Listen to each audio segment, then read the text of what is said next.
Historia real 5. Hippies asesinos Herbert Mullin y Edmund Kemper. A principios de la década de 1970, la pequeña ciudad californiana de Santa Cruz tuvo el triste honor de tener no a uno sino a dos asesinos en serie trabajando en la zona. Herbert Mullin nació el 18 de abril de 1947. Su padre era un veterano de la Segunda Guerra Mundial, a quien solo se le puede reprochar el haberle enseñado a su hijo cómo usar un arma desde que era muy joven. Tenía muchos amigos, y sus compañeros del secundario lo votaron como el alumno con más probabilidades de triunfar en el futuro cuando se graduó. Todo cambió cuando uno de sus mejores amigos murió en un accidente automovilístico. Su dolor fue tan grande que llegó a hacerle una pequeña capilla en su dormitorio. Más tarde dijo tener miedo de que sus sentimientos hacia su amigo muerto fuesen signo de homosexualidad. A medida que los años pasaban y Herbert abandonaba la adolescencia, se fue volviendo cada vez más inestable. Abandonó a su novia sin dar explicaciones, comenzó a obsesionarse con los terremotos e intentó cometer incesto con su hermana. Afirmó desear hacer un viaje a la India para estudiar religión allí, pero nunca lo realizó. En 1969, a los 21 años, Herbert permitió a su familia internarlo en un hospital psiquiátrico, y durante los siguientes años, fue pasando de manicomio en manicomio, de los cuales terminaba yéndose al poco tiempo.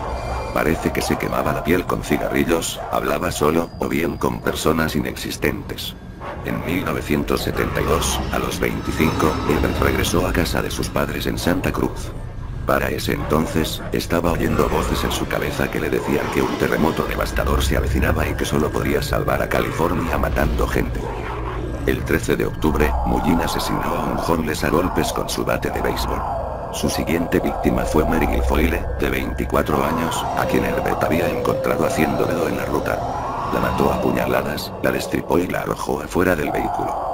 Luego colgó los intestinos de la rama de un árbol cercano para examinarlos, pues afirmó que estaban contaminados. Este segundo asesinato suyo fue, en su momento, atribuido a Edmund Kemper, de quien hablaremos más abajo. En noviembre, Herbert cometió su tercer asesinato. Fue a confesarse con el padre en rito y terminó matándolo a puñaladas.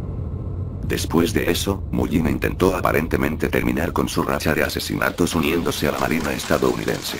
Pasó los exámenes físicos y psiquiátricos, pero lo rechazaron al descubrir que tenía algunos antecedentes penales, sobre todo por vandalismo.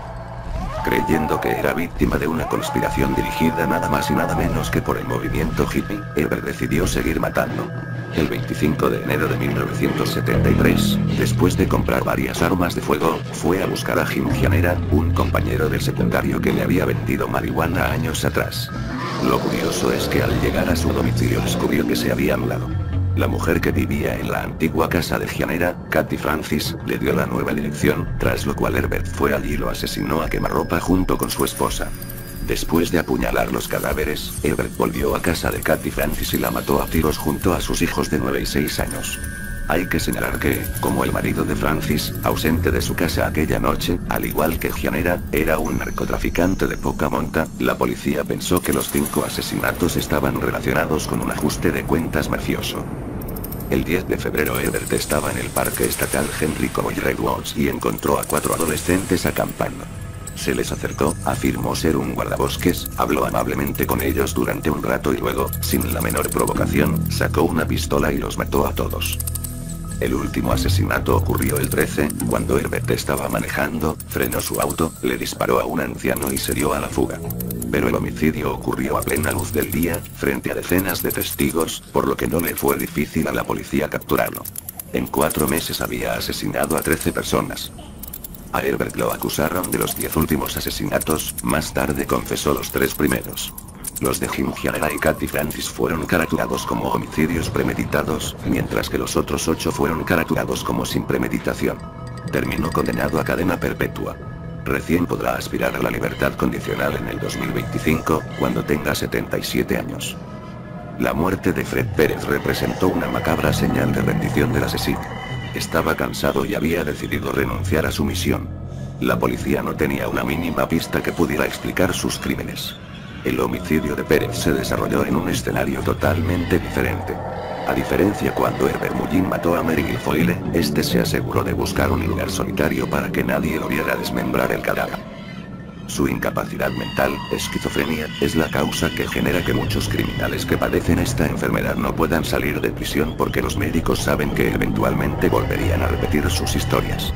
Si Mullin hubiera sido tratado a tiempo y el estado de su país no lo hubiera dejado a la deriva sin ninguna contención por cuestiones presupuestarias, todas las muertes sin sentido que ocasionó se podrían haber evitado. Edmund Kemper nació el 18 de diciembre de 1948 en Burbank, California. A diferencia de Mullin, Kemper manifestó signos de psicosis desde la infancia.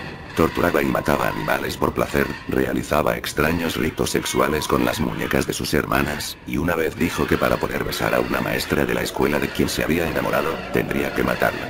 También a diferencia de Mullin, que tuvo un entorno familiar relativamente normal, Kemper sufría constantes humillaciones por parte de su madre, que a veces llegaba a encerrarlo en el sótano con la excusa de que podía intentar abusar sexualmente de sus hermanas. El 27 de agosto de 1964 Kemper, que entonces tenía 15 años, asesinó a tiros a sus abuelos en la cocina de su casa.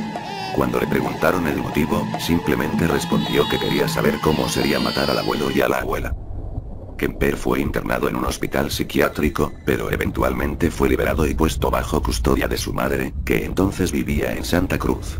Al parecer Kemper logró convencer a varios psiquiatras de que estaba cuerdo. Incluso posteriormente, cuando estaba cometiendo sus asesinatos en serie, seguía dándoles a los médicos que lo entrevistaban una buena impresión. Entre mayo de 1972 y febrero de 1973 Kemper asesinó a 6 chicas. Parece que salía de caza después de discutir con su madre, como una forma de descargar su ira asesina en otras mujeres. El modus operandi que siguió fue, a diferencia del de Mullin, siempre el mismo. Recogía con su automóvil a las jóvenes que hacían dedo en la ruta, las llevaba a una carretera rural muy poco transitada, las asesinaba allí, por asfixia, disparándoles o apuñalándolas, y llevaba los cuerpos a su departamento, donde tenía relaciones sexuales con ellos y los disecaba, para luego enterrarlos o arrojarlos en algún descampado. En una ocasión, sin embargo, se arriesgó a enterrar la cabeza de una chica de 15 años en el jardín de la madre de ella. En abril de 1973, Kemper terminó por hartarse de su madre y la atacó con un martillo mientras dormía.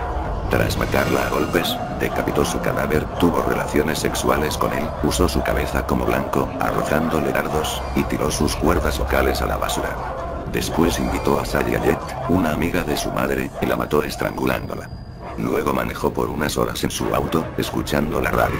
Al ver que no pasaban la noticia de la muerte de su madre y su amiga, se bajó del auto y llamó a la policía. Confesó ser el asesino y se quedó tranquilamente esperando que vinieran a arrestarlo. Curiosamente, Kemper pidió que lo condenaran a muerte, pero como entonces esa pena no regía en California, tuvo que conformarse con cadena perpetua. Sigue vivo actualmente. Un par de detalles interesantes. El novelista Thomas Harris se inspiró en parte en Kemper para crear al personaje del asesino serial Buffalo Bill, en El silencio de los inocentes, quien cometía su primer homicidio en la adolescencia, matando a sus abuelos. Kemper dijo esta frase en una ocasión: "Cuando veo una chica linda caminando por la calle, pienso dos cosas. Una parte de mí quiere llevarla a mi casa, ser amable con ella y tratarla bien. La otra quiere saber cómo se vería su cabeza clavada en una pica". En la novela American Psycho, el protagonista Patrick Bateman, él mismo un asesino serial, cita esa frase pero la atribuye equivocadamente a Ed Gein.